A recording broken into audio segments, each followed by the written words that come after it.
बिस्मिल्लाहिर्रहमानिर्रहीम, अस्सलाम वालेकुम।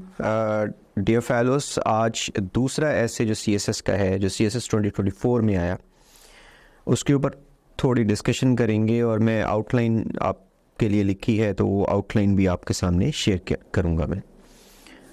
अभी दूसरा था CPEC and Indo middle east Europe new war fronts. CPEC का तो आपको पता है, ये कनेक्टिविटी प्रोजेक्ट है। चाइना पाकिस्तान इकोनॉमिक कॉरिडोर और मिडल ईस्ट यूरोप और इंडिया जो है, इंडिया मिडल ईस्ट यूरोप जो है, इसको IMEC बोलते हैं। तो CPEC और IMEC दोनों कनेक्टिविटी प्रोजेक्ट्स हैं।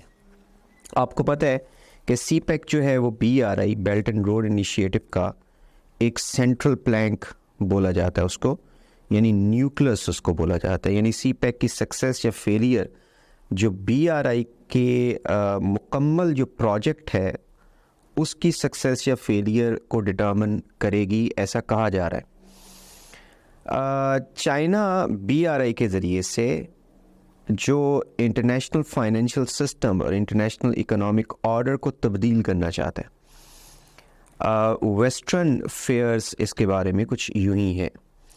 कहा जाता है कि चाइना का जो BRI है वो अमेरिका का जो ब्रेटन वुड्स सिस्टम है और उसके ज़रिए से फिर वर्ल्ड ट्रेड ऑर्गेनाइजेशन का जो एक जाल बिछाया हुआ है अमेरिका ने पूरी दुनिया में, और अमेरिका अब इस इकोनॉमिक ऑर्डर का लीडर समझा जाता है।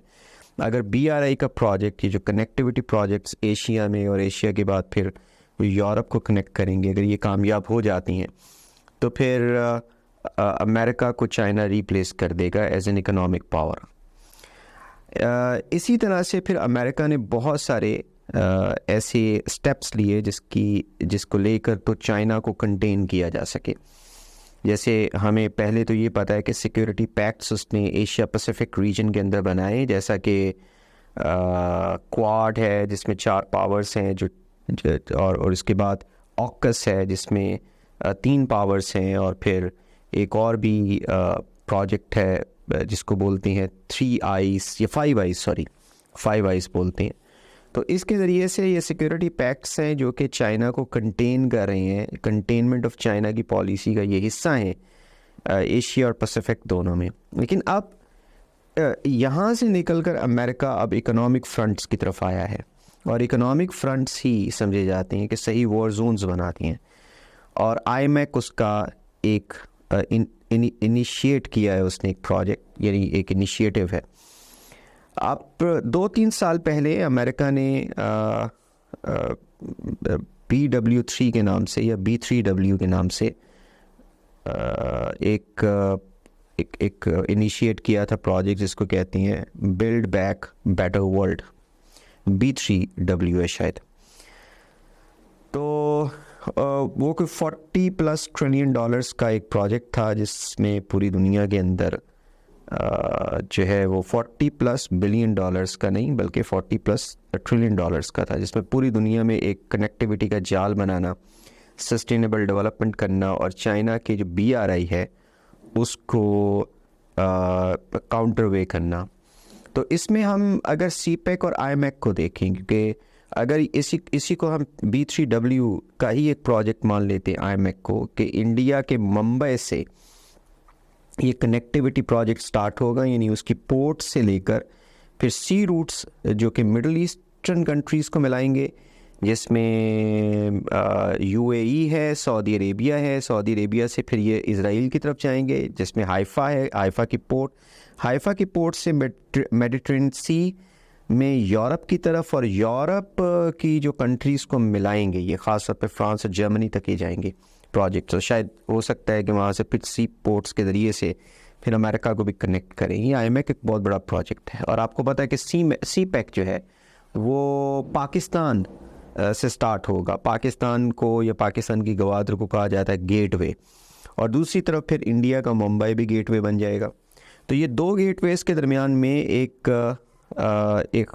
कॉन्फ्लिक्ट भी स्टार्ट हो सकता है कि एक गेटवे की कामयाबी का मतलब है दूसरी की नाकामी, और अगर इस तरीके से हुआ तो फिर ये प्रॉक्सी वॉर या फिर brinkmanship between India and Pakistan वो बढ़ जाएगी।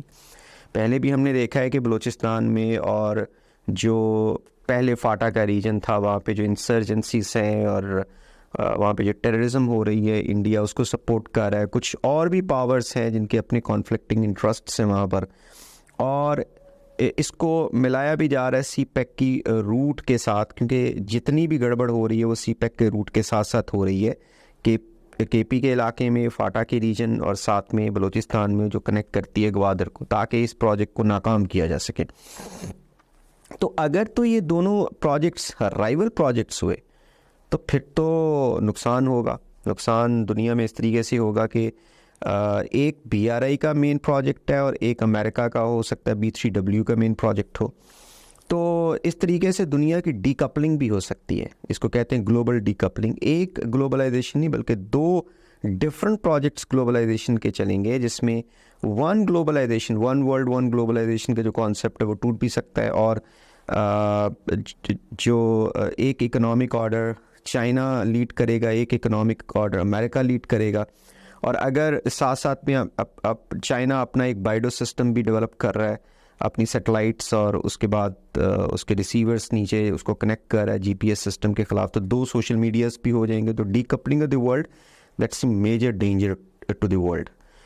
तो उसके ऊपर हमने क्या करना है कि कैसे सीपैक और इंडो मिडल ईस्ट यूरोप जो है नए वॉर फ्रंट बन सकते हैं। पहले तो हम देखेंगे कि सीपैक से, और सीपैक चूँकि सेंट्रल प्लैंक है BRI का, तो उससे क्या प्रॉब्लम है अमेरिका को बहुत सारी प्रॉब्लम्स है उससे।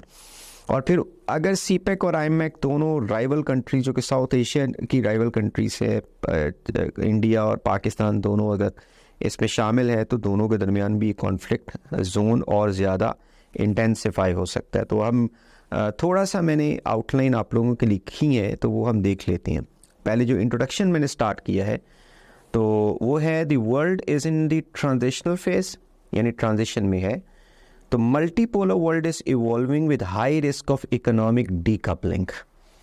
New war fronts in economic arena are setting the tone of this changing global and regional power dynamics. CPEC and IMEC are emerging as one of the conflict zones.